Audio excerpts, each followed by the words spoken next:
खुद के लिए जिए तो क्या जिए, मर गए। सबके लिए जिए तो वास्तव में मनुष्य का जीवन जिए। ये हमारा दर्शन है, क्योंकि ये आत्मा जोड़ती है। ये आत्मा ही सृष्टि में परमात्मा है, जो सृष्टि को, सृष्टि के समस्त जीवों को, वनस्पतियों को, इन सबके व्यवहारों को जोड़ती है। इसलिए वैद्यराज जंगल में जाते जड़ी बूटी के लिए, तो मंगल के दिन जाना विहित है। जाते हैं, एक मंगल को प्रार्थना करते हैं पहले जड़ी बूटी के पौधों से कि मनुष्य के कल्याण के लिए आपके कुछ अंगों की आवश्यकता मिलेगी, अगले मंगलवार मैं आऊंगा, कृपया वो मुझे प्रदान कीजिए। और एक पौधा उखाड़ता है तो उसको 10,000 पौधे लगाने हैं। ये अपना पुराना नियम है, शास्त्र है। क्योंकि ये सारी बातें ये सब जुड़ी है, सब में आत्मा है, इसलिए सब चैतन्य है। चैतन्य की निर्मित सृष्टि है, और इसलिए सब में पवित्रता, सब में चैतन्य देखकर अपना व्यवहार करना। ऐसा करते हैं तो व्यवहार का भाव एक ही होता है, कृतज्ञता, और कुछ नहीं। शोषण का भाव आ ही नहीं सकता। हम उपकृत है सारे विश्व के। मैं एक जीता हूं तो मेरा जीवन चलाने वाला कितना है, जाने अनजाने चाहे अनचाहे, उन सब से मैंने प्राप्त किया है। अब मैं बड़ा होऊंगा तो उन सबको वापस करूंगा। ये गिव बैक वगैरह वगैरह आजकल वाक प्रचार आए हैं, वो कि हमारे लिए नई नहीं है, बहुत प्राचीन है। इसको समझकर हम चले। 10,000 वर्ष कृषि हो रही अपने देश में। अफ्रीका की कुंवारी जमीन में पाश्चात्य लोग गए, 400 साल खेती करने के बाद वहां की जमीन बंजर हो गई। अब 3 साल विश्राम दो, उसमें वो सब रसायन डालो, कैसे तो भी उसको फिर से जीवित करो, ये चलता है। हमारे यहाँ 10,000 साल से कृषि चली। कभी पोल्यूशन हुआ? कभी कैंसर ट्रेन चली?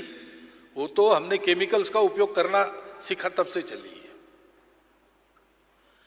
क्योंकि हमने सब में चैतन्य देखा, क्योंकि हमने सबको जोड़ने वाली कड़ी को पकड़ा। और इसलिए हमने कहा कि अर्थ काम मोक्ष आवश्यक है। मनुष्य को शरीर है, मन बुद्धि है, अर्थ काम आवश्यक है।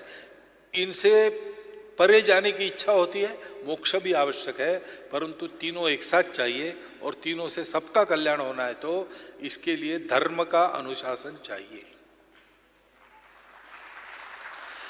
एकात्म मानव दर्शन को एक शब्द में अगर सारांश के रूप में आपको व्यक्त करना है तो आप कहिए ये धर्म है।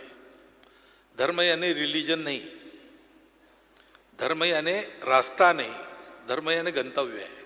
रास्ते अनेक होते हैं, उनको गंतव्य की तरफ जाना है।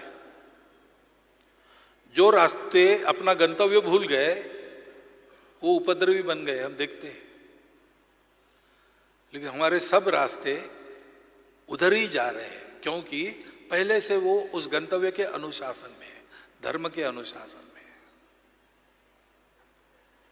धर्म सबकी धारणा करने वाला होता है, वो सबको चलाता है। उसमें देव राक्षस दोनों का जीवन है। शिबिर राजा की कहानी आजकल मैं बता रहा हूं, सब जगह आपने सुनी है, लेकिन सोचने लायक है। कबूतर आता है शिबिर राजा के पास, मुझे बचाओ। बाज उसके पीछे लगा है। राजा उसको आश्रय देता है। बाज आता है, कहता है कबूतर कहाँ है, मुझे खाना है, भूख लगी है। राजा कहता है मैंने उसके रक्षण का भार लिया है, वो मेरी प्रजा है, मैं तुम्हें उसे मारने नहीं दूंगा, मेरा धर्म है उसकी रक्षा करना। यहां तक तो समझ में आता है।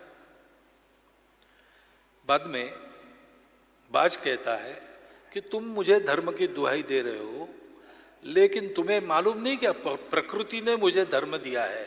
मैं तुम्हारे जैसे घास फूस खाकर जिंदा नहीं रहता, उसको खाऊंगा तब मैं जिंदा रहूंगा।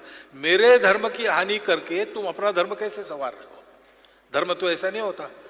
धर्म सर्वेपि सुखन संतु के लिए है। तो मुझे दुख में डालकर तुम कबूतर को सुख पहुंचाओगे, वो कहोगे तुम बड़े धार्मिक हो, ये कहां की बात है? अब राजा इस पर क्या कहता है? राजा कहता है तुम्हारी बात सही है। अब देखिए, ये समस्या अगर लीगली सुलझाने का प्रयास हुआ तो उत्तर क्या है? कुछ उत्तर है? 3 बातें आती है।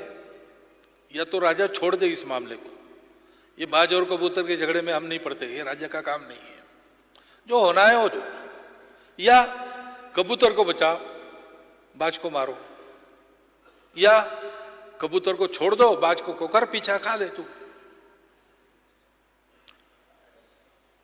इसमें समाधान नहीं हुआ समस्या का।